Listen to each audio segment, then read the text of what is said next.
Reliance ઇન્ડસ્ટ્રીઝના, કારણ કે જે ખરીદારી આ સ્ટોકમાં આજે જોવા મળી છે 1375ના લેવલ્સ ડેઝ આઈને અરાઉન્ડ ટ્રેડ થઈ રહ્યું છે. 2-2.5% મજબૂતીના વોલ્યુમ બેઝડ બાઇંગ સ્ટોક અત્યારે બતાવી રહ્યું છે રિલાયન્સ.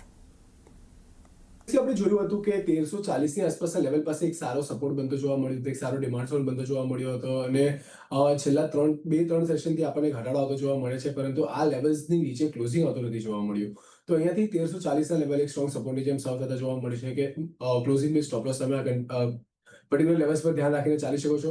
ઉપર સાઈડ પર વાત કરીએ તો કંઈક ને કંઈક 1410 એક ઇમિડિયેટ લેવલ 1410 ની ઉપર જાય છે તો 1440 સુધીના લેવલ્સ તમને રિલાયન્સ ઇન્ડસ્ટ્રીમાં બનતા જોવા મળી શકે છે. અગર આજના દિવસની ફોર્મેશનની વાત કરીએ તો island reversal sort of formation technical parameters પર બનતી જોવા મળી રહી છે. તો જો અગર આ લેવલ્સ જળવાઈ રહી છે 1340ના, તો અહીંયાથી મોમેન્ટમ તમને ટુવર્ડ્સ 1440 સુધીના લેવલ્સ માટે આવતી જોવા મળી શકે છે. નીચેની સાઈડ પર તમને 1340 એક સારા સપોર્ટની જેમ સર્વ થતો જોવા મળી શકે છે. તો રિલાયન્સ ઇન્ડસ્ટ્રી પર એક પોઝિટિવ આઉટલુક રાખીને ચાલી શકાય જ્યાં સુધી 1340 ઉપર સસ્ટેન કરે છે ત્યાં સુધી આઉટલુક પોઝિટિવ રિલાયન્સ ઇન્ડસ્ટ્રીઝ પર આપણને બનતો જોઈ રહ્યા છે. રિલાયન્સ પર આપણે ચર્ચા કરી તો સ્ટાન્ડર્ડ ડિસ્ક્લેમર તમારી સ્ક્રીન પર છે. એ સાથે રજા લેવાનો સમય